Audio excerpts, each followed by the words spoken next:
자, 오늘 신구약 전체에 게시된 주 예수 그리스도에 관한 진리. 자, 오늘 이제 아모스 이제 두 번째 시간입니다. 자, 이제 오늘 우리 아모스 9장 11절부터 15절의 본문으로 해서 오늘 이제 천년왕국 때 이스라엘이 어떻게 회복돼서 이렇게 번성하게 되고 또 풍요로워지게 되는지, 특히 이스라엘은 어떠한 체제를 갖추게 될지 그것을 살펴보겠습니다. 여러분 잠시 아모스 우리 9장 11절부터 15절을 제가 먼저 읽겠습니다. 그날에 내가 무너진 다윗의 장막을 일으키고 그 틈을 막으리라. 여러분 거기 무너진 다윗의 장막을 잘 표시해 놓으세요. 오늘 우리가 이제 공부하고자 하는 예언에서 중요한 용어입니다. 또 내가 그의 파괴된 것들을 일으켜 옛날처럼 세우리니, 그들이 에돔의 남은 자와 나의 이름으로 불려지는 모든 이방의 남은 자를 차지하리라. 이 일을 행하는 주가 말하노라. 주가 말하노라. 보라, 그 날들이 이르리니 밭 가는 자가 추수꾼을 앞서며 포도를 밟는 자가 씨 뿌리는 자를 앞서리라. 산들은 단 포도주를 떨어뜨릴 것이요 모든 작은 산들은 녹으리라. 내가 내 백성 이스라엘에 사로잡힌 자를 다시 데려오리니 그들이 황폐한 성읍들을 세워 그곳에 거주할 것이요 또 그들이 포도원들을 만들어 그 포도주를 마시겠고 그들은 또한 정원들을 만들어 그 열매를 먹으리라. 15절 내가 그들을 그들의 땅에다 심으리니, 자 거기 잘 표시해주세요. 그들이 다시는 내가 그들에게 주었던 그들의 땅에서 어떻게 한대요? 뽑히지 아니하리라. 예전에는 이스라엘이 어때요? 포로 가운데서 돌아왔잖아요. 그래서 다시 하나님이 약속한 땅에 거했죠. 그런데 AD 70년에 로마에 의해서 다시 또 뿔뿔이 흩어졌다네요. 그런데 이제 미래에 이스라엘이 이제 회복돼서 이 땅에 들어오면 그런 일이 다시는 일어난다고요? 안 일어난다고요? 안 일어난다는 거죠. 이스라엘이 회복되는 것은 일시적인 게 아니라 미래에 영구적으로 회복될 것임을 말씀하고 있는 것입니다. 자, 이제 교환을 보겠습니다. 자, 교환의 메뉴를 보면요. 선지자 아모스의 예언도 여느 선지자들과 같이 이스라엘의 궁극적인 회복을 언급하는데, 아모스는 그때 다윗의 장막이 다시 세워질 것을 말한다라는 거죠. 굉장히 특이한 표현입니다. 다윗의 장막. 자, 이 장막이라 했을 때는요, 바로 물리적인 성전을 가리키는 것으로 주 예수 그리스도께서 재림하실 때 이스라엘에 세워질 천년왕국 성전을 뜻한다 이거죠. 이제 제가 일단 결론부터 먼저 말씀드리는 거예요. 자, 이걸 제가 여러분 왜 기억하라 그랬냐면, 대다수의 소위 성경 주석가들이나 학자들은요 이렇게 안 믿어요. 이 장막을 갖다가 영적인 것으로 해석해 버리는 거예요. 근데 왜 그러냐면 성경을 제대로 나누어서 공부하고 믿질 않기 때문에 이 사람들은 이걸 갖다가 오해하고 있는 거예요. 영적인 것으로. 자, 그러면 왜 이 장막을 다윗의 장막이라 했을까요? 천년왕국 성전을. 이것은 하나님께서 다윗에게 약속하신 메시아 왕국이 수립될 것을 나타내는 것이다라는 거죠. 사무엘하 7장 12절부터 16절. 그 유명한 다윗의 언약이죠. 그렇죠? 바로 그 왕국은 다윗의 아들로 오시는 주 예수 그리스도께서 치리하실 것이다라는 거죠. 그러니까 이제 이스라엘의 그런 정부 체계는 뭡니까? 다윗의 아들이 치리하는 왕정이라는 거죠. 그렇죠. 그러니까 그 다윗의 집안이 치리를 하니까, 그러니까 다윗의 장막이라는 표현도 쓰는 거예요. 거기에 있는 성전도 다윗의 장막이다 이거죠. 자, 이따 자세히 설명드리기로 하고요. 자, 그래서 아모스가 다윗의 장막이라는 표현을 쓴 것이다 이거죠. 또한 이스라엘은 물리적으로 번성하게 되어 농작물도 풍요로워지고 백성들도 넘쳐나게 될 것이다 이거죠. 게다가 제가 거기 밑줄 쳐놨죠. 이스라엘은 다시 그 땅에서 쫓겨나거나 흩어질 일은 없게 될 것이다 그죠. 그런 면에서 이 재림 때 이스라엘은 영구적으로 회복되는 것이다 이거죠. 이스라엘이 회복되고 앞으로 세상이 이런 통치 체제를 갖춘다는 것은 결국 뭐냐면은 유엔을 위시한 이스라엘을 대적하는 세상 이방 민족들은 멸망하게 될 것이라는 것을 또 한 단면으로 보여주는 거예요. 그러니까 아모스의 예언이 굉장히 부담스러운 거예요. 성경을 믿지 않는 자들에게. 그러니까 어떻게 해요? 다 영적으로, 다 영적으로. 거기는 글자는 그렇게 기록돼도 그거는 추상적으로, 상징적으로 뭐뭐다. 이렇게 얘기하는 것이. 자, 하지만 우리는 아모스 선지자의 이 예언을 하나님의 절대 진리의 말씀으로 믿죠. 그렇죠? 그렇기 때문에 우리는 예수 그리스도가 재림하시게 되면 다윗의 장막을 다시 세우실 것이다. 그죠? 그러니까 성전이 세워지는 거죠. 그러면서 다윗의 집안을 통한 왕국이 수립되는 거죠. 그게 이제 장차 미래의 이스라엘의 정부 체계다라는 거죠. 그래서 제가 제목을 뭐라고 한 거예요? 재림 때 영구적으로 회복될 이스라엘 정부 체계가 바로 이렇다라는 거죠. 다윗의 장막이라는 표현이 그렇게 중요한 거예요. 하나님께서 다윗에게 약속하신 그 왕국, 그 집안을 통한 왕국이 재림 때 세워진다는 얘기죠. 그래서 그 왕국 안에 있는 성전도 다윗의 장막이라고 불리는 거죠. 자, 그럼 이제 우리가 본격적으로 한번 자세히 살펴보겠습니다. 자, 첫 번째 보시면요. 1번 보면 주님께서는 무너진 다윗의 장막을 다시 세우실 것이다 라고 했어요. 자, 이것은 다윗의 집뿐만 아니라 다윗이 궤를 위하여 세웠던 장막도 말한다 그랬어요. 사무엘하 6장 17절에 보면은 다윗이 왕국을 평정하고 나서 이제 그 언약궤를 다시 옮겨왔죠. 그래서 언약궤를 놓을 수 있는 장막, 성막을 거기다 세웠다고요. 바로 그게 어떻게 보면 다윗의 장막인 거예요. 예. 그걸 지금 가리킨다는 얘기죠. 자, 그러면 이 장막은 그 이후에 어떻게 변화가 됐죠? 다윗이 죽고 나고 솔로몬이 왕이 됐을 때 그전에는 장막이었지만, 텐트로 친 장막이지만 그게 성전이라는 건축물로 바뀐 거죠. 그게 성막과 성전의 역사라고요. 예. 따라서 지금 아모스는요, 재림 때 물리적인 성전이 세워질 것을 예언한 것이다라는 거죠. 왜냐하면 이따 제가 알겠지만 그 솔로몬 성전은 바빌론 포로 돼서 아니 황폐화 됐잖아요. 무너져 버렸잖아요. 그 이후로도 예수님 초림 때는 헤롯 성전이 있었지만 역시 로마의 침공으로 완전 황폐화 됐잖아요. 지금 이스라엘 땅에 성전이 있어요, 없어요? 없다고요.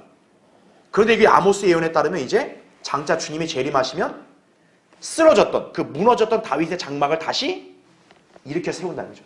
그게 바로 물리적인 성전이 다시 있을 것을 말하고 있는 거예요. 자, 바로 1번 보십시오. 후천년주의, 무천년주의 주석자들이나 신학자들은요, 아모스의 이 예언을 문자적으로 해석하지 않습니다. 예. 왜일까요? 이 사람들은 재림을 문자적으로 안 믿으니까요. 후천년이든 무천년이든 간에. 그러니까 이 사람들이 이스라엘 땅에 물리적인 성전이 세워질까 하는 것은 당연히 믿질 않죠. 예. 그래서 여기에 언급된 장막 있잖아요. 텐트. 이것을 영적으로 해석하여 영적 텐트 타령만 하고 있는 거예요. 이 사람들은. 예.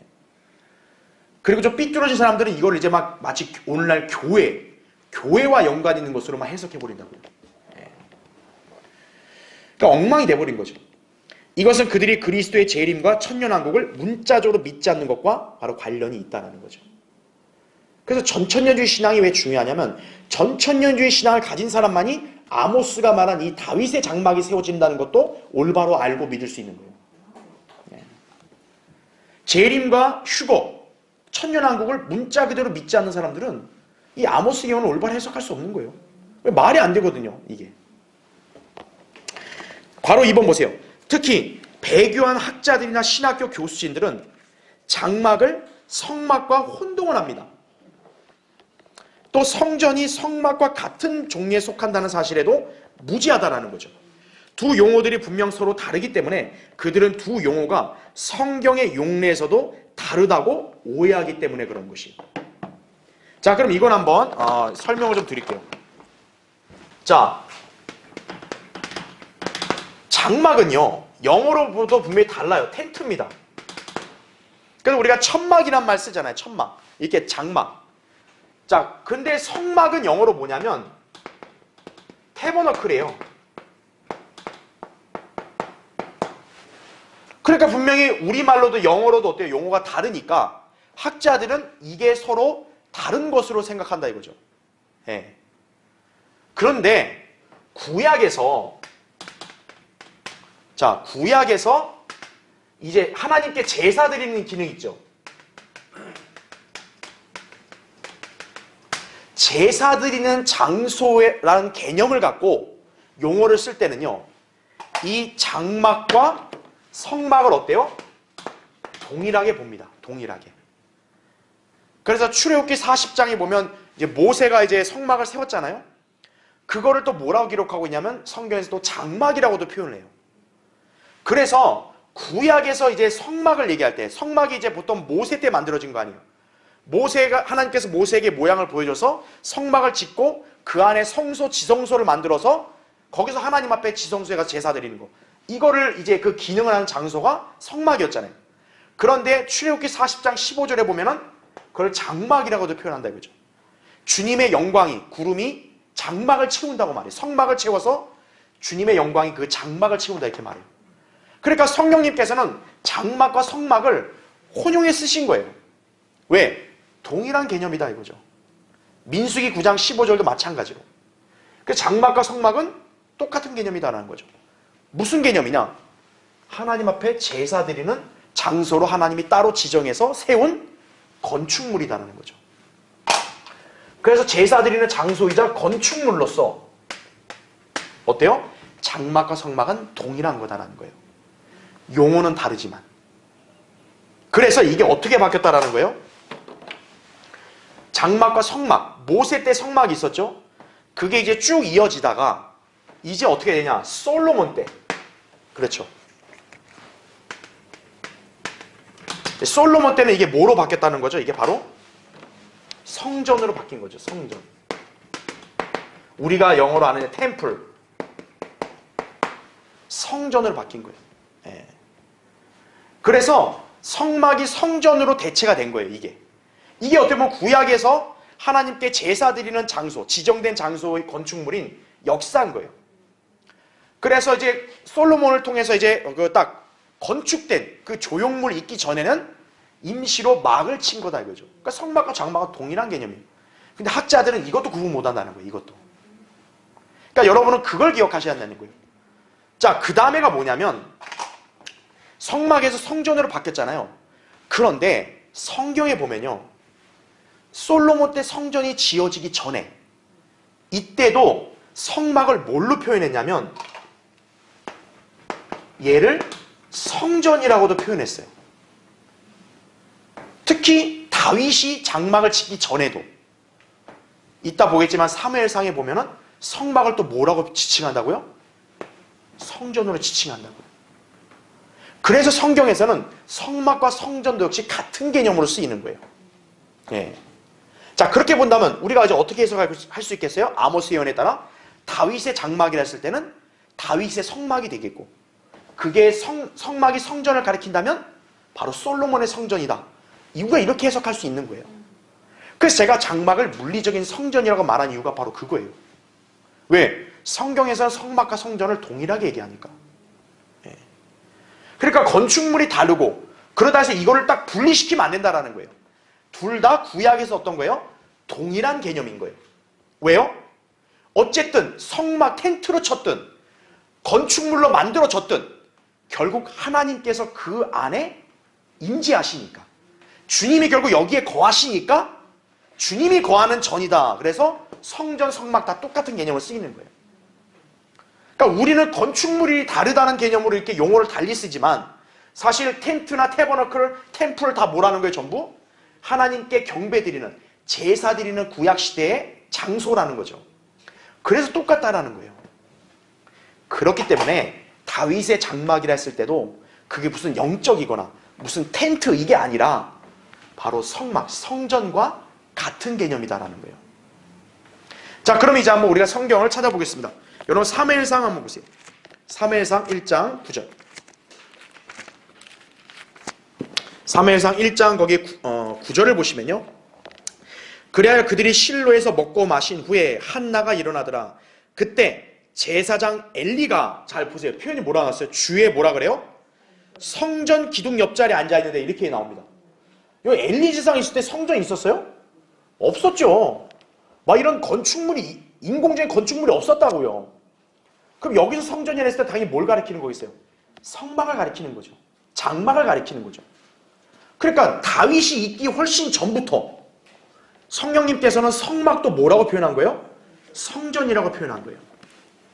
그러니까 성막이나 성전을 따로 이렇게 두부 자르듯이 이렇게 분리시킬 수 없다라는 거예요. 다 동일한 개념으로 혼용해서 쓰일 수가 있다라는 얘기죠. 자, 그럼 이제 우리 교환에 여러분 거기 밑에 동그라미 4번을 보세요. 따라서 구약의 제사를 드리는 개념으로서의 성막과 장막은 뭐라는 거죠? 동일한 용어고, 성막과 성전이 동일한 개념으로 사용된다는 점에서 볼 때 아모스가 말한 다윗의 장막은 곧 뭘 가리키는 거라고요? 물리적인 성전을 가리키는 거라는 거죠. 영적인 게 아니라는 거죠. 네. 이 성전이 이제 다시 어떻게 된다는 거예요? 세워진다는 거죠. 왜? 과거의 이스라엘 역사에서 그게 무너졌기 때문에. 근데 그게 재림 때는 다시 세워진다는 거죠. 네. 그러니까 물리적인 성전이 세워진다. 그러니까 이스라엘의 회복도 영적이거나 추상적인 게 아니라 물리적인 회복이라는 걸 우리가 알 수 있는 거죠. 자, 그럼 맨 밑에 괄호 3번을 보세요. 다윗의 장막은 솔로몬 성전을 지칭한다라는 거예요.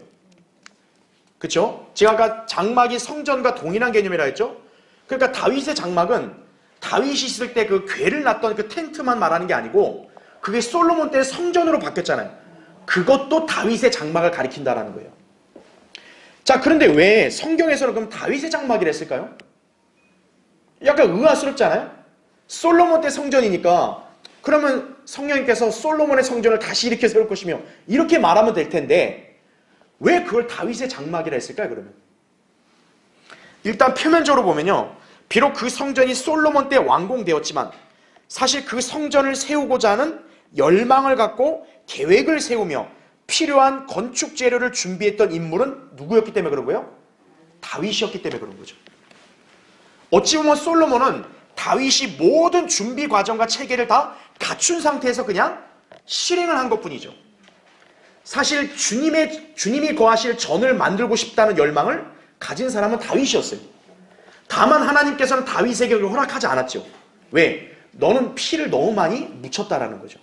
역대기상 22장 3절에 보면 너는 피를 너무 많이 묻혔다는 거죠.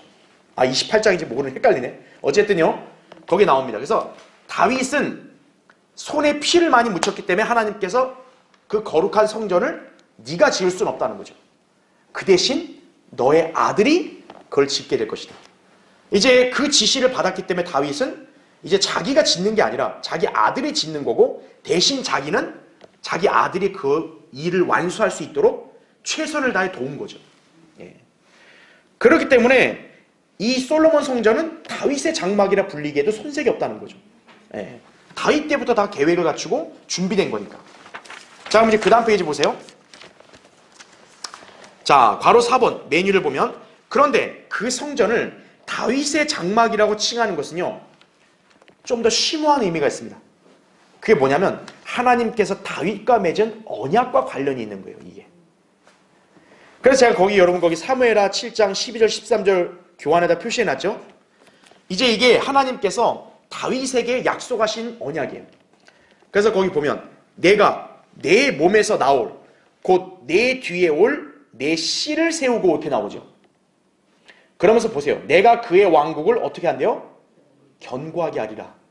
자, 그 다음 표현 잘 보세요. 그가 내 이름을 위하여 뭐로 한대요? 한 집을 지을 것이고 나오죠. 하나님의 이름을 위해서 한 집을 짓는다. 이게 역사적으로 누굴 가리켜요? 솔로몬을 가리키는 거죠. 왜? 솔로몬은 실제로 다윗의 아들로 썼대요. 주의 이름의 전을 지었잖아요. 그리고 솔로몬 때 실제로 왕국이 어땠어요? 이스라엘 왕국이 역사상 가장 부강했죠.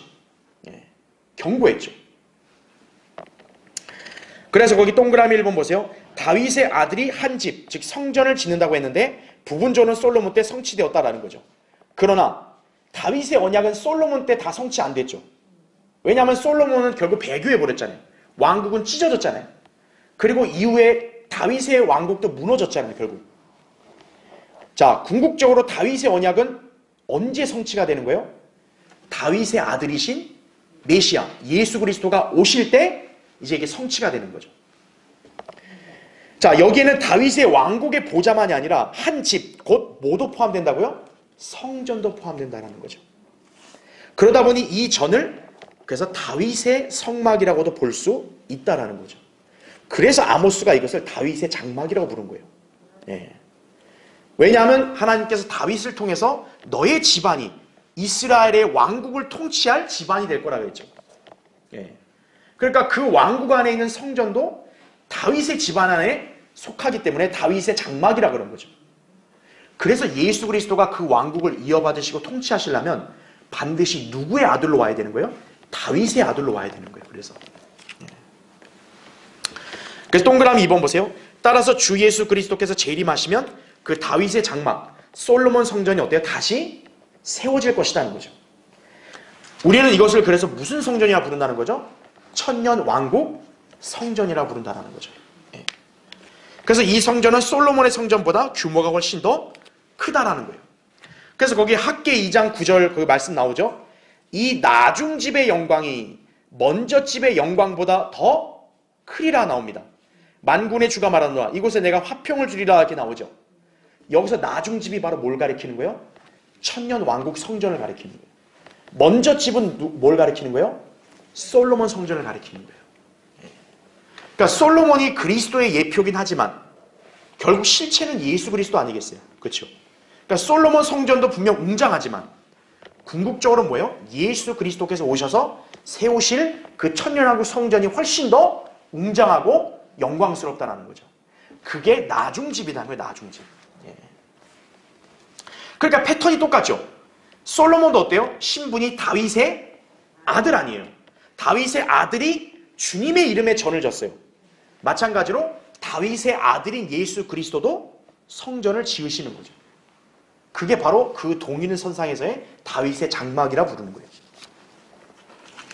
그래서 동그라미 3번 보세요. 천년왕국 성전의 자세한 규모는 에스겔 40장부터 42장에 제시되어 있다 이거죠.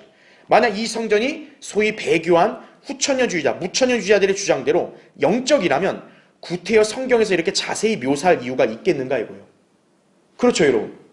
만약 이 성전이 실체가 없는 영적인 거라면 에스겔이 좀 정신이 나간 거죠. 어떻게 40장부터 48장까지 천년왕국 성전을 묘사하냐고요. 그 긴 장을 갖다가 그 영적인 성전을 뭐 그렇게 자세히 묘사하냐고요. 그게 구조가 어떻게 돼 있고 규모가 얼마고 그런 걸 왜 묘사해요? 영적인데. 그렇죠? 그건 영적인 게 아니라는 거죠. 물리적인 성전이라는 거죠. 그게. 다윗의 아들이신 주 예수 그리스도께서 물리적인 다윗의 장막을 문자 그대로 팔레스타인 땅에 다시 세우실 것이다. 그죠? 여러분 솔로몬 성전이 영적이에요? 아니잖아요. 과거 역사에 실제로 세워졌잖아요.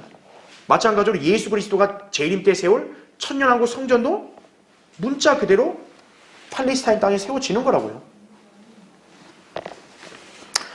자 이제 밑에 괄호 5번을 보세요. 하나님께서는 이스라엘의 정부를 다윗의 왕국 체계로 세우실 것이다 이거죠. 그러니까 주님이 재림하시고 나면 천년왕국은 민주주의가 아니에요. 그게 사기쳐서 표 얻어먹는 그런 인간들이 득세하는 민주주의 아니에요. 주님은 절대 왕정 체계로 통치하시는 거예요. 다윗의 아들이신 예수 그리스도가 이렇게 통치하는 거라고요. 그분께서 무슨 인간들의 동의를 얻고 무슨 그 의회 비준을 얻고 그런 거 없어요. 그래서 재림과 연관하여 다윗의 보좌가 그토록 강조되고 있는 것이다. 그죠? 누가복음 1장 30절부터 33절. 천사 가브리엘이 마리아에게 그랬잖아요. 너의 태에서 하나님의 아들이 나온다 그랬죠. 그에게 다윗의 보좌를 주신다 그랬죠. 야곱의 집안을 영원히 통치할 거라 그랬죠. 초림 때부터 지금까지 한 번도 예수님은 문자적으로 이렇게 통치한 적 없어요. 바로 재림 때 이루어진다는 거죠. 그런데 그 보좌가 자 뭐하고 밀접하게 관련되어 있다고요? 다윗의 장막과 연관되어 있다는 거예요. 밀접하게. 그래서 아모스가 다윗의 장막을 일으켜 세운다 했을 때는 여러분이 그걸 단순하게 보면 안 되는 거예요. 성전이 세워지는 거지만 성전만이 아니라 다윗의 왕국까지도 세워진다는 것을 우리가 봐야 된다는 거예요. 그래서 여러분 거기 이사야 16장 5절 제가 교환에 표시해놨죠. 그 보좌, 여기서 그 보좌가 뭐겠어요? 다윗의 보좌겠죠. 자비 가운데 굳게 설 것이요. 그 다음 뭐라고 나와요? 그는 뭐라고 나와요?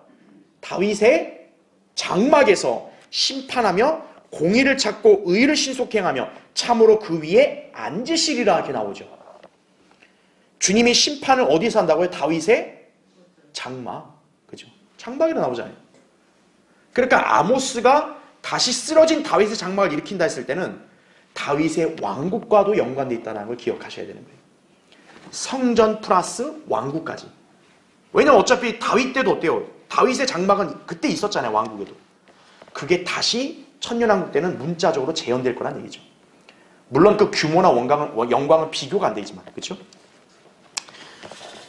자, 그래서 괄호 6번을 보세요. 한편 사도행전 15장에서는 아모스의 이 예언을 인용하면서 그것이 언제 성취될지를 이렇게 제시하고 있다 했어요. 여러분 이제 사도행전 15장 한 편 보세요.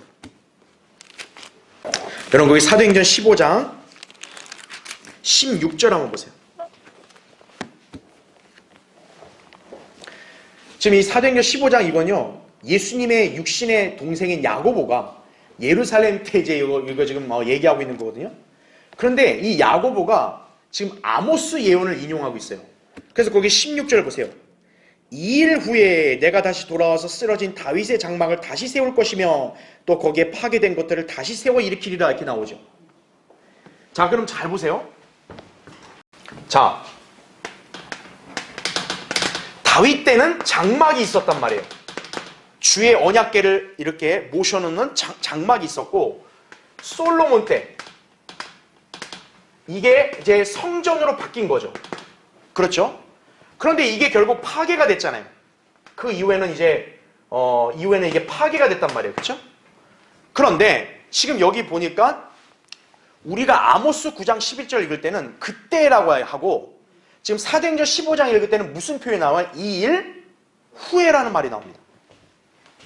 즉 언제냐면 2일 후에 다윗의 장막이 다시 세워진다 나옵니다. 그래서 제가 이거를 천년왕국 성전이라고 제가 말씀드렸잖아요. 그렇죠? 자, 그럼 2일 후가 언제냐 이거예요. 2일 후. 결론부터 말씀드리면 우리 다 알잖아요. 그렇죠? 다윗의 장막, 천년왕국 성전은 주님이 재림하실 때 세워지는 거 아니에요. 그렇죠? 재림은 언제 후에 있는 거예요? 우리 세대주의 공부했을 때 경륜적으로 대환란 때 아니겠어요? 대환란 끝나고 재림이 있잖아요. 그리고 이제 이게 세워지는 거 아니겠어요? 그러니까 여기서 2일 후라고 했을 때는 어디를 가리키냐? 대환란 후를 가리키는 거예요. 대환란 후에 결국 어때요? 쓰러진 다윗의 장막을 다시 일으켜 세운다는 거죠. 재림된 거죠. 예. 대환란 후. 그래서 히브리서 8장에 보면 우리 예전에 언약 배울 때 새 언약 배웠죠. 히브리서 8장 8절에 보면 8, 9절에 유다와 이스라엘 집과 새 언약을 맺는다 그랬어요. 그게 천년왕국 때 맺어진다 그랬죠. 그때도 히브리서에도 뭐라고 기록됐냐면 그날들 이후라고 나와요. 그날들 이후. 그러니까 그게 이거랑 같은 개념인 거죠. 2일 후, 그날들 이후, 바로 대환란 후 이거죠. 환란 후에 이제 이렇게 새 언약도 맺어지고 천년왕국 성전도 세워진다라는 거죠.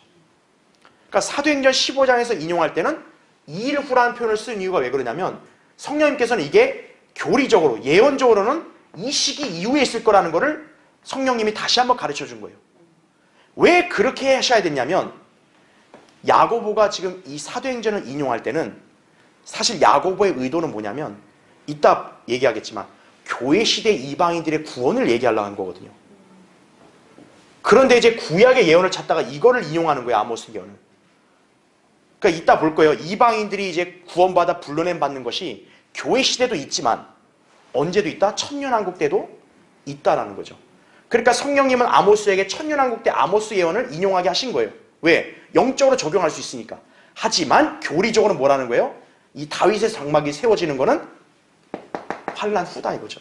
그러니까 성령님은 사도행전에서는 2일 후라는 단어를 집어넣으신 거예요. 그래서 그걸 기억하셔야 돼요.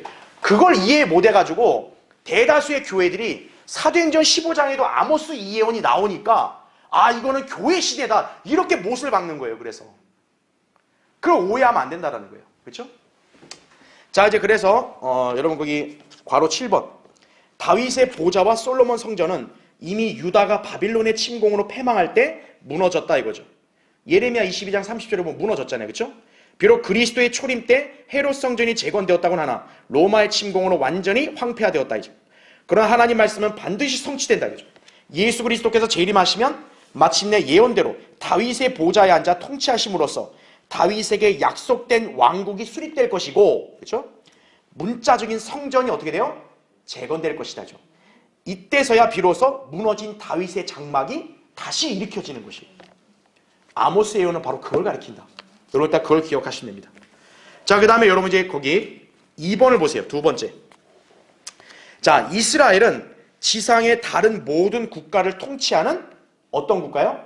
지배 국가가 될 것이다. 그러니까 천년왕국 때 이스라엘은 지금처럼 막 이렇게 여러 민족들한테 괴롭힘 당하고 그런 존재가 아니에요. 천년왕국 때 이스라엘은 이방들을 차지하고 으뜸이 될 왕국이 될 건 아닌 거죠. 그래서 제가 그 교환에 표시해놨죠. 그 아모스 9장 12절에 그래서 이런 예언이 나온 거예요. 그들이 에돔의 남은 자와 나의 이름으로 불려지는 모든 이방의 남은 자를 차지하리라 이렇게 나오죠. 여기서 나의 이름으로 불려지는 모든 이방의 남은 자라는 표현에 주목하세요. 왜 그럴까요? 주님이 재림하시면 이방인들은 대다수 멸망하잖아요. 하지만 소수의 이방인들은 천년왕국으로 들어가죠. 그러면 그 천년왕국으로 들어간 그 이방인들은 누구의 관할 아래 있는 거예요? 이스라엘 관할 아래 있는 거예요. 그러니까 이스라엘이 그 남은 자들을 다 어떻게 한대요? 차지한다는 말을 쓰는 게 바로 이겁니다. 그래서 밑에 괄호 1번 보세요. 모든 이방인들은 에돔이 했던 것처럼 야곱, 이스라엘을 박해했다라는 거죠. 그 12절에 독특한 게 뭐냐면 에돔의 남은 자란 말이 나오잖아요. 에돔은 에서잖아요. 에서의 특징이 뭡니까? 야곱을 미워하죠. 이제 우리가 다음 시간에 오바댜 배울 때 자세히 할 거예요. 오바댜 예언의 핵심이 뭐냐면 에돔이 멸망하는 거거든요. 에돔이 멸망하게 된 원인이 뭐냐면 형제 이스라엘을 박해했기 때문에 그래요. 예. 그러니까 여기서 에돔을 특히 얘기한 이유가 뭐냐면 이스라엘을 미워하는 것 중에서 특히 에돔이 너무 미움이 큰 거예요. 굉장히. 예. 그러니까 이제 그 에돔은 대다수가 이제 황폐화되는 거예요. 그죠? 근데 그뿐만 아니라 다른 이방 민족들도 대다수 어떻다는 거예요? 이 에돔처럼 이스라엘을 미워하는 거예요. 박해하고. 특히 이런 박해는 언제 절정을 이룰까요? 대환란 때 절정을 이루겠죠. 하지만 이방인들 중에서도 이스라엘을 돕고 호의적으로 대하는 소수의 무리들이 있을 것이다라는 거죠. 이들이 바로 대환란으로부터 남게 되어 소위 양의 민족이 될 사람들인 거죠. 마태복음 25장 34절에 나온 대로. 그래서 이스라엘을 잘해준 소수의 이방 민족들은 어때요? 양의 민족이 돼서 천년왕국으로 들어가는 거죠. 바로 그들이 이방의 남은 자들인 거죠. 또한 그들뿐만 아니라 천년왕국 때 태어나는 자들도 있겠죠. 그들도 역시 천년왕국의 백성이니까 하나님의 이름으로 불리게 된다는 게 되는 거죠. 자, 이제 그 다음 페이지 넘어오세요. 자, 맨 위에 괄호 2번. 대환란 때 바로 구원받는 이방인들이 있다라는 걸 우리가 다 알고 있죠. 그렇죠? 그래서 거기 계시록 7장 9절 14절에 나오죠. 모든 민족들과 족속들과 백성들과 언어들에서 온 아무도 셀 수 없는 큰 무리가 이렇게 얘기하죠. 여러분 여기 모든 민족들, 족속들, 백성들, 언어들 다 누굴 가리키는 거예요? 이방인들 가리키는 거예요. 유대인은 뭐라고 얘기해요? 성경에서 나의 백성이라고 하잖아요. 근데 여기서는 그냥 민족들, 족속들, 이방인들을 가리키는 거죠. 그래서 이들이 큰 음성으로 소리질러 말하기를 구원이 보좌에 앉으신 우리 하나님과 어린 양에게 있도다라고 하더라. 이들은 대환란에서 나온 사람들이며 자기들의 옷을 씻어 어린 양의 피로 희게 하였느니라 이렇게 말씀하고 있죠. 하나님의 이름이 바로 이들과 연관되어 있는 거죠. 왜냐하면 이들은 대환란 때 법을 어기고 유대인들을 도와주고 예수 그리스도를 믿으니까 어떻게 되는 거예요? 죽임을 당하는 거죠. 네. 이들이 바로 구원받는 거죠. 이방인들이. 네. 그래서 괄호 3번을 보세요. 아모스는 이들을 남은 자라고 부르는데 이들이 모두 하나님의 이름으로 불리게 될 것이다 라는 거죠. 그럼 여기서 이 이름이 뭘까요? 아마도 여호와가 될 것이다 이거죠. 네. 그래서 거기 말라기 1장 11절 보면 이는 해 뜨는 데부터 해 지는 데까지 내 이름이 이방인들 가운데서 어떻게 된다 그래요? 위대하게 될 것이기 때문이라. 내 이름이 이방 가운데서 위대하게 될 것입니다. 이렇게 나오죠. 네. 왜냐하면 대환란 때도 14만 4천 명 유대인들에게는 하나님의 이름이 있잖아요. 붙어 있잖아요. 그러니까 아마 여호와가 될 것이다. 이렇게 우리가 추정해 볼 수 있겠죠. 그래서 괄호 4번을 보세요. 천년왕국 때 주님께서 온 세상을 통치하실 때 이스라엘은 민족들 중에서 으뜸이 되고, 그렇죠? 스가랴 8장 23절에 나오죠. 그 다음에 그들을 선도하게 될 것이다 라는 거예요. 그래서 거기 이사야 60장 12절 보면 너를 섬기지 아니하는 민족과 나라는 어떻게 된대요? 멸망한다, 그죠? 천년왕국 때도 멋모르고 이스라엘을 감히 대하면 어떻게 되는 거예요? 멸망하는 거예요. 정녕 그러한 민족들은 완전히 황폐하리라 이거죠. 그러니까 천년왕국 때 이스라엘이 으뜸이 되고 이방인들은 이스라엘을 섬겨야 되는 거예요. 그리고 거기 이사야 2장 3절 나오죠. 너희는 오라 우리가 주의 산에 야곱의 하나님의 전에 올라가자. 그리하면 그가 그의 길을 우리에게 가르치실 것이며 우리는 그의 길에서 행하리니 이는 율법이 시온에서 나오며 주의 말씀은 예루살렘으로부터 나올 것임이라 이거죠. 이방 민족들이 이스라엘이 있는 예루살렘으로 모이는 거예요. 전부. 유대인들의 위상이 최고가 되는 거죠. 이게 바로 천년왕국 때 지상에 있을 그런 이렇게 체계인 거예요. 자, 그럼 이제 세 번째 보겠습니다. 3번. 자, 그런데 야고보는 사도행전 15장에서 아모스의 예언을 인용할 때 이방인들을 불러내심이 천년왕국 때만이 아니라 언제에도 있을 걸 언급했다고요? 교회 시대에도 있을 것을 언급했다는 거죠. 여러분 다시 그 사도행전 15장 펴져 있죠? 거기 여러분 14절 한번 보세요. 자, 제가 지금부터 여러분에게 표시해 놓으라는 걸 잘 표시해 놓으세요. 14절 보면 하나님께서 그의 이름을 위하여 이방인들 가운데 한 백성을 취하시려고, 여러분 거기 표시해 두세요. 그의 이름을 위하여 이방인들 가운데 한 백성이란 말을 합니다. 그렇죠? 그 다음에 14절에 처음에 어떻게 라는 말이 나오죠? 자, 일단 이방인들의 첫 번째 그룹이에요. 그 다음에 16절 한번 보세요. 2일 후에 내가 다시 돌아와서 쓰러진 다윗의 장막을 다시 세울 것이며 또 거기에 파괴된 것들을 다시 세워 일으키리라. 17절 보세요. 그리하여 남은 자들로 주를 찾게 할 것이며 또, 자, 그 다음에 거기 잘 표시해 놓으세요. 내 이름으로 불리는 모든 이방인들도 그러하리라. 이 모든 일을 행하시는 주가 말하노라 이렇게 나오고 있죠. 자, 여기에 또 하나의 이방인 그룹이 있는 거예요. 내 이름으로 불리는 모든 이방인들. 아까 제가 14절에서 표시해 놓으라고 한 거랑 어때요? 표현이 좀 다르죠? 예. 대다수 이 배교한 교회들, 신학교들은요, 이거 구분 못해요. 그러니까 여기 14절과 17절에 있는 이방인을 똑같은 이방인으로 해석하는 거예요. 바로 누구로 가리킨다고 해석하는 거예요? 우리 그리스도인들을 가리킨다고 해석하는 거예요, 이거를. 그러니까 16절에 아까 우리 아모스 예언 있잖아요. 다윗의 장막을 다시 일으킨다. 그것도 교회 시대다 이렇게 해석하는 거예요. 그래서 이거를 구분을 못하니까. 자, 그래서 한번 먼저 설명을 드릴게요. 자, 지금 이 사도행전 15장에 보면은 야고보가 이방인들의 그룹을 각각 달리 설명하고 있어요. 14절에 보면 그의 이름을 위하여 불러낸 이방인들이 있다고요. 그 다음에 17절에는 내 이름으로 불린 이렇게 나옵니다. 불린 이방인들이 나옵니다. 자, 성령님께서 이 14절과 17절의 이방인들을 이렇게 달리 표현하신 이유가 뭐겠어요? 이 두 이방인들은 다른 성격의 그룹의 이방인들이라는 걸 우리에게 알려주는 거예요. 근데 대다수 교회들은 이 두 개를 똑같이 보는 거예요. 그러니까 아모스 예언도 제가 아까 얘기한 대로 교회 시대에다가 해석해버리는 거예요. 자, 이 그의 이름을 위하여 이 이방인들, 이들은 누굴 가리킬까요? 바로 교회 시대에 구원받은 이방인들을 가리키는 거예요.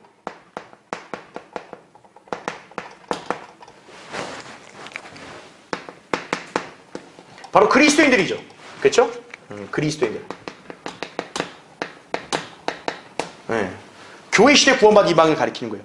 왜냐하면 지금 여러분 예루살렘 회의, 여러분 사도행전 15장을 좀 이해해야 될 필요가 있는 게, 지금 사도행전 15장의 그 배경이 뭐냐면 지금 사도들이, 장로들이 서로 의논을 하는 거예요. 왜 의논을 하냐면은 베드로가 이방인들에게 복음 전하고 바울과 그 바나바도 이방인들에게 선교하고 왔단 말이에요. 그러니까 유대인 사도들은 아직 그걸 이해를 못하는 거예요. 왜 이방인들에게 가냐 이거예요. 근데 이미 어때요? 시대가 경륜이 바뀌었다. 그래서 이방인들도 은혜로 구원받는다. 이제 그런 걸 베드로가 얘기를 하니까 야고보가 이제 그걸 다시 한번 정립시키는 거예요. 이방인들 구원이 없는 게 아니다. 이방인들도 분명 불러냄을 받는다. 그게 맞죠? 근데 야고보는 그 당시에 아직 바울이 그 교회 시대의 교리를 완전히 정립시킨 게 아니잖아요. 그러니까 자세히는 모르고 어떤 거예요? 이방인들이 구원받아 불러냄 받는 거. 구약이 어디 있지? 아모스에 있구나. 그러니까 야고보는 아모스 말을 인용한 거예요. 그러면서 봐라. 주님의 이름을 불릴 이방인들이 있지 않냐. 그거를 얘기하기 전에 바로 뭐냐면 그의 이름을 위하여 한 백성을 택하신다. 그러니까 교회 시대에 이방인들이 구원받은 이방인들이 있다라는 거를 설명하기 위해서 영적으로 그렇게 적용을 하는 거죠. 그러면서 대신 뭐냐? 성령님은 그걸 구분하는 거예요. 야고보가 얘기한 거는 네가 얘기한 건 14절에 적용할 수 있지만 그러나 아모스의 예언은 교리적으로 어디를 가리킨다는 거예요? 재림 때를 가리킨다는 거죠. 그래서 17절에 재림 이후 천년왕국 때 이방인들이 또 한 번 불러냄을 받게 된다라는 걸 말하는 거예요. 그래서 이 17절에 내 이름을 불린 이방인들은 누굴 가리키냐? 천년왕국 때 이방인들을 가리키는 거예요.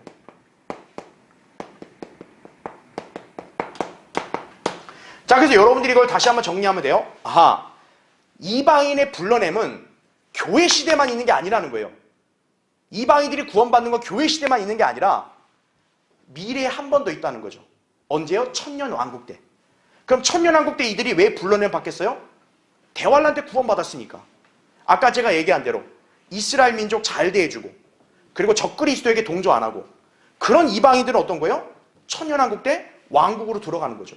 이들이 천년왕국 때 바로 내 이름으로 불린 이방인들인 거예요. 아모스의 예언은 교리적으로 이걸 가리키는 거예요. 그런데 야고보는 이것도 얘기하면서 대신 그 앞에다 먼저 뭘 얘기하냐? 이걸 얘기한 거예요. 왜요? 이방인의 불러냄은 천년왕국 때만 있는 게 아니라 교회 시대에도 있다라는 거죠. 그러니까 시대 순서를 보면 이게 먼저예요? 이게 먼저예요? 이 14절이 먼저죠. 그러니까 야고보로 하여금 이걸 먼저 인용하게 하신 거예요. 그리고 17절에 아모스 예언을 인용하게 하신 거예요. 그래서 14절에 제가 유의하는 표현이 뭐였어요? 처음에란 말 나오죠. 14절에 보면 처음에. 왜 성령님이 처음에라는 단어를 넣었을까요? 지금 여기서 이방인을 불러내는 순서가 첫 번째가 교회 시대이기 때문에. 그리고 아모스의 예언은 두 번째, 천년 왕국 때 있을 거기 때문에. 순서를 가르쳐주는 거예요. 시대 순서를. 그러니까 이거를 나눌 수 있어야 돼요. 근데 대다수 교회들은 어떻게 해요? 대다수 교회들은 이것만 해석하는 거야. 아, 이방인이 구원받는 건 딱 이 시대뿐이야. 그래서 지금 이 시대에 해당되는 거야. 예언이. 이렇게 해석하고 어떤 사람들은 이것만 보는 거예요. 이방인들이 내 이름을 부린다는 건 천년왕국 때만이다. 근데 그건 아니죠. 교회 시대 우리 다 이방인들 아니에요, 전부 다. 이방인들이 구원받았잖아요. 두 개의 이방인들이 부르심 받은 이방인들이 있다. 이걸 여러분이 나눌 수 있어야 돼요. 사도행전은 바로 그걸 가리키는 것이. 그래서 거기 제가 다 설명했기 때문에 여러분 괄호 2번을 제가 다시 설명드리면 지금 야고보는 환란 시대를 예언한 이 구절을 사용해서 교회 시대 이방인들을 불러내시는 것에 적용하고 있다라는 거죠. 예. 아직 바울이 계시를 온전하게 받아서 기록한 거 아니었기 때문에. 그러나 그럼에도 성령님께서는 이거를 야고보가 예언할 때 잘 구분시켜 준 거예요. 당시 이 사람들은 잘 그 개념을 몰랐어도 구분시켜 준 거예요, 성령님이. 예. 자, 그래서 거기 괄호 3번을 보세요. 사도 바울도 이러한 원리로 진리를 설명하기도 했다라는 거죠. 거기 제가 표시해놨죠. 로마서 9장 25절 26절 보면 호세아의 글에서도 말씀하신 바와 같으니 내가 내 백성이 아니었던 자들을 내 백성이라 사랑받지 않았던 그녀를 사랑받는 자라고 부르리라. 여러분 우리 호세아 공부했죠. 이 백성이 누굴 가리켜요? 원래 교리적으로 이스라엘이라고요. 근데 바울은 왜 이스라엘을 가리키는 구절을 거기 30절 보세요. 그런즉 우리가 무슨 말을 하리요? 의를 따르지 아니하던 이방인들이 의에 이르렀으니 곧 믿음에서 난 의라 이렇게 말하죠. 바울은 이 시대 이방인들의 구원에다가 호세아의 그 교리적인 말씀을 영적으로 적용한 거예요. 왜 그랬을까요? 성령님의 영적으로 적용할 수 있게 한 거예요. 그리고 또 우리가 볼 수 있는 게 뭐냐면 하나님께서 이스라엘을 구원할 때 이방인들도 두 번째 부르심을 받기 때문에 그런 거죠. 즉 천년왕국 때 이스라엘이 회복되면 이스라엘만 회복되는 게 아니라 이방인들 구원받은 사람들도 어때요? 동시에 합류하는 거니까. 그러니까 이렇게 적용하신 거예요. 네. 그래서 우리가 이제 기억해야 될 게 이방인들을 불러내는 게 두 가지가 있구나. 그죠? 하나는 교회 시대, 두 번째는 대환란 때 유대인들에 의해서 복음 듣고 행위로 구원받은 사람들이 천년왕국 들어갈 때 그때 두 번째 부르심이 있구나. 이걸 여러분이 나눌 수 있다는 거죠. 자, 그래서 이제 다음 페이지 넘어오시면요. 자, 그래서 이제 거의 다 설명은 다 끝났습니다. 그래서 괄호 6번에 제가 아까 얘기한 대로 야고보가 얘기한 14절의 이방인은 교회 시대의 성도들, 그 다음에 17절의 이방인은 천년왕국 때 이방인들이다. 이렇게 이해하시면 되는 거예요. 자, 이제 밑에 4번을 보세요. 네 번째, 재림 이후에 이스라엘은 물질적으로 어떻게 된다고요? 풍요로워질 것이다. 그죠? 아까 우리 아모스 9장 13절 14절 보면은 거기에 독특한 표현이 나오죠. 밭 가는 자가 누구를 앞서요? 추수꾼을 앞서고 포도를 밟는 자가 씨 뿌린 자를 앞선다는 거죠. 그만큼 너무 농작물 수확이 풍요로우니까. 그 다음에 산들은 담포도주를 떨어뜨릴 것이고 모든 작은 산들이 녹으리라. 그들이 포도원을 만들어서 포도주를 마시겠고 그들은 또한 정원들을 만들어 그 열매를 먹으리라 이거죠. 13절 14절에 나온 대로. 그러니까 이거는 영적인 개념이 아닌 거죠. 물리적으로 이스라엘은 축복을 받아서 물질적으로도 풍요로워지는 거예요. 그러니까 농작물 수확도 잘 돼, 풍요롭게 생활하는 거죠. 자, 이걸 보면은 팔레스타인 땅이 실제적으로 회복될 것을 입증하는 거죠. 요엘도 이른 비와 늦은 비 내린다 했잖아요. 그게 문자적이잖아요. 아모스의 이것도 역시 문자적인 거예요. 자, 이제 마지막 다섯 번째, 이스라엘의 회복은 정확히 언제 영구적으로 이루어진다고요? 재림 때의 영구적으로 이루어질 것이다 하는 거죠. 네. 여러분 다시 그 아모스 펴보세요. 아모스 9장 14절 잠깐 보세요. 14절에 내가 내 백성 이스라엘에 사로잡힌 자를 다시 데려오리니 라고 말하죠. 네. 그들이 황폐한 성읍들을 세워 그곳에 거주할 것이요 이렇게 나옵니다. 그 다음에 15절 보세요. 내가 그들을 그들의 땅에다 씹으리니 그들이 다시는 내가 그들에게 주었던 그들의 땅에서 어떻게 하냐 뽑히지 아니하리라 이거죠. 이스라엘의 영구적인 회복을 가리키는 거다 이거죠. 자, 여러분 마지막 여기서 우리가 기억해야 될 게 뭐냐면 지금 교환에도 나왔지만요. 이스라엘이 약속된 땅에서 쫓겨났다가 돌아오는 게 딱 두 번 있습니다. 즉 뭐냐면 첫 번째는 바빌론 포로 됐을 때 쫓겨났다가 에스라 느헤미야 때 왔죠. 그게 한 번이에요. 두 번째는 뭘까요? 로마의 AD 70년 로마에 의해서 뿔뿔이 흩어진 다음에 1948년에 이스라엘이 다시 그 땅에 와서 국가를 세웠죠. 그게 바로 땅으로 돌아온 두 번째인 거예요. 네. 그런데 우리가 잘 알아야 될 게 뭐냐면 이스라엘이 두 번째 그 땅에 왔을 때 완전한 회복이라고 가르치는 사람들이 있어요. 아니에요. 왜 완전한 회복이 아니냐? 그들이 영적으로는 아직 회심하지 않았기 때문에 그런 거예요. 두 번째로 그 땅에 돌아올 때는 그들이 회개하고 돌아온 게 아니라 그냥 돌아온 거예요. 그냥 그 땅에 살라고. 성경에도 그렇게 나온 거예요. 그걸 제가 여러분 괄호에다가 설명했으니까 나중에 보시면 돼요. 그러니까 여러분 순서가 뭐예요? 이스라엘이 흩어졌다가 두 번째 돌아올 때는 일단 그냥 오는 거예요. 거기서 이제 정착해 살다가 그런 다음에 이제 그들이 대환란의 쓰라린 고통을 겪고 나서 이제 그들이 회심하는 거죠. 예. 그게 순서라고요. 그럼 이제 주님이 이제 그들과 언약을 맺으시고, 그렇죠. 그들을 용서하시는 거죠. 그러면 이제 더 이상 이스라엘은 하나님께서 주신 그 땅에서 다시 흩어지거나 쫓겨나지 않게 될 것이다라는 거죠. 영원히 그 땅을 차지하는 거예요, 이제 이스라엘은. 그렇죠. 그래서 괄호 4번. 그렇다면 이런 예언이 언제 일어날 것인가 이거죠. 당연히 그리스도께서 재림하실 때죠. 그래서 마태복음 24장에는 이거를 어떻게 비유했냐? 무화과 나무 잎으로 비유했어요. 무화과 나무에 가지가 유연해지고 잎이 나면 그때가 가까웠다 그러죠. 그게 바로 이스라엘이 국가적으로 회복될 때, 재건될 때, 1948년. 그러니까 1948년에 태어난 세대들은 자기들의 세대 안에 그리스도의 재림을 이게 겪을 수 있는 거예요. 예. 자, 그렇게 본다면 아모스의 이 예언도 어때요? 우리 세대에 이루어질 확률이 높다라는 거죠. 이게. 그러니까 아모스의 예언도 결국 멀지 않았다라는 거예요. 그렇죠. 자, 그래서 결론적으로 아모스는 북왕국 이스라엘의 죄에 관한 책망과 심판을 주로 예언하지만 궁극적으로 이스라엘의 영원한 회복을 강조하고 있다. 그죠? 아모스의 예언은 결코 영적인 것이 없다는 거죠. 그러다 보니 성경을 거부하는 자들에게는 실로 무거운 짐들로 느껴지는 것이다. 그죠? 하지만 성경을 문자 그대로 믿는 그리스도인들에게는 그런 예언이 확실함을 믿을 수 있고 또한 그 예언의 성취로 우리 주님이 승리하시고 통치하시기를 우리 모두가 열망하고 있는 것이죠. 예. 아모스 예언을 그대로 믿는 사람이 성경대로 믿는 그리스도인이고 전천후주의 신앙을 가진 사람인 거예요. 그걸 여러분이 기억하셔야 합니다. 자, 다음 시간에 이제 오바댜 공부하겠습니다.